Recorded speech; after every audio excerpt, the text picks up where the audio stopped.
I'm Corbett Wall with DVAuction, here with your cattle market summary for the week ending January the 23rd, where all classes of cattle sold lower this week. Cash feeders were $5 to $15 lower for the most part, and the losses were seen across the board, all the way from your little featherweight peewee calves all the way up to your big heaviest weighted yearling feeders. Full decline was seen in the lower tier of the southeastern market, where those shippers are buying those cattle and sending them back to the west.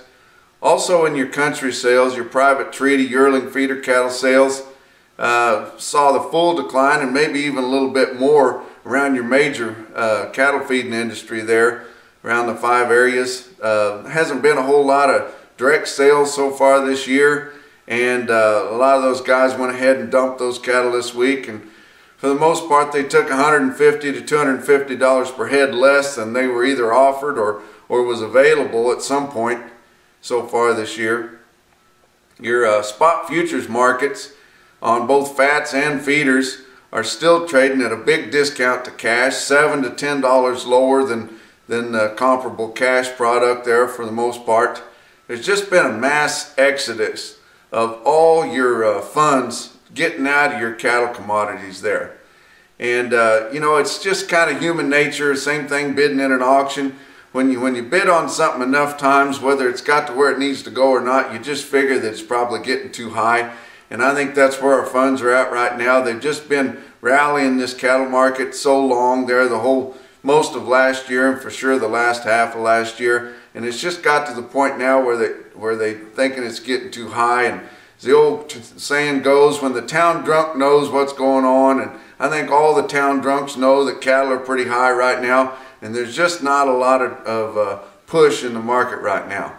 However, on Friday here, we did see cattle on feed come out, and they pegged the on feed numbers just exactly. It was 1% off there, and 1% more than the same time a year ago.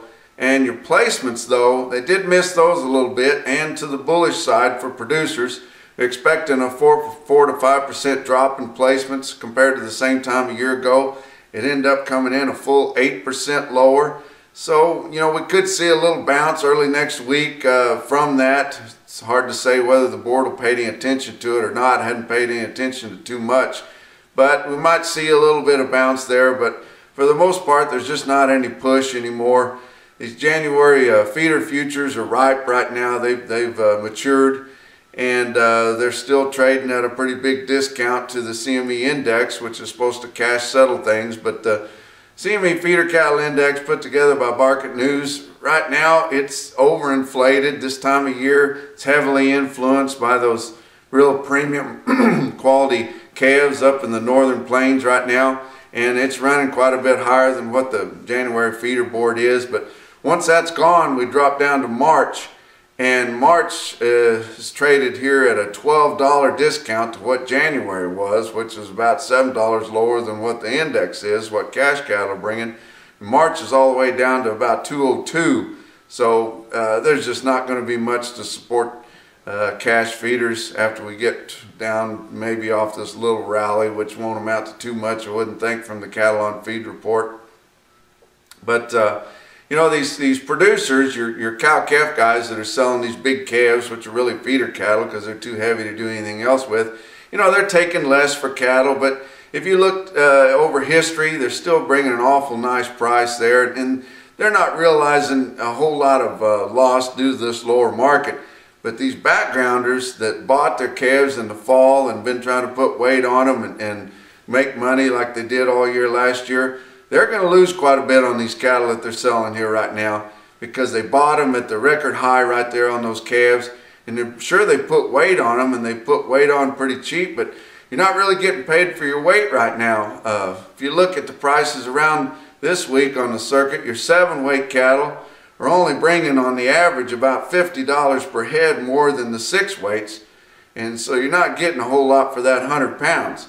We've already established that those pounds are worth over $2 a piece, but when you go on 100 pounds or more and you're only getting $50 more for that, it doesn't really seem commensurate. But you know, you can't be surprised that, you know, these guys are already coming in buying their grass cattle. They're wanting them lighter cattle that they can turn out all summer and then sell big heavy yearlings come middle of the summertime. And don't be surprised when these 550 to 650 pound real dried wintered hard cattle start bringing more than the cattle weighing 7.5 or 8 here over the next few months. There's just going to be so much more demand for those grazing stocker type cattle than there is for feeders. But we saw everything drop this week. Your replacement females were quite a bit lower this week. You know, here just around the holidays and before, you know, a good top quality bred heifer with some weight to her to calve in the spring, you know, weighing over 1,000 or 1,100 pounds there, would sure bring $3,000 in your top markets. Maybe not down south, but up there, you know, where we're really selling cattle high. This week there was a lot of sales in Nebraska, South Dakota that had replacement specials there, and sometimes having a hard time getting $2,500 for those same bred heifers.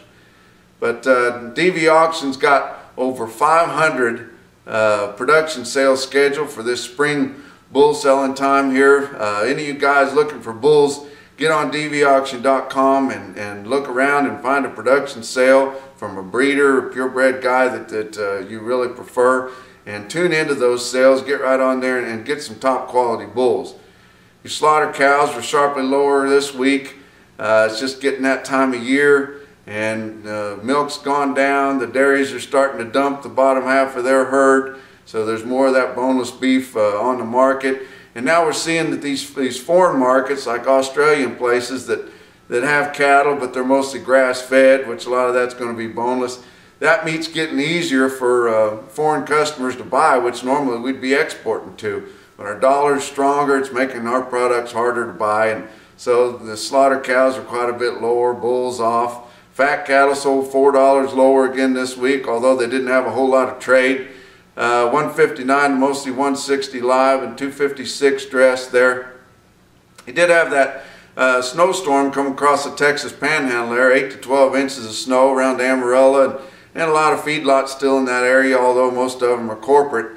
But didn't see any boost in the fat cattle market there. Those cattle didn't suffer hardly at all. That storm come through, passed on right on, and temperatures are going to be back up in the mid-50s here within a day or so. So it was so dry, it's not going to be a whole lot of mud there out of that. But you know, our economy's strong. Fuel's a lot cheaper than what we've seen. Our feed is plentiful and relatively cheap.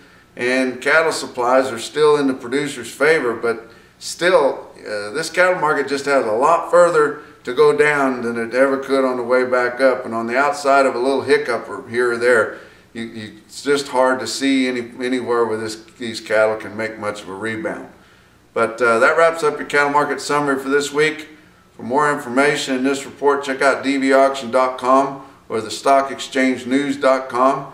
And from the home DVAuction office here in Maysville, Missouri, we'll talk to you next week.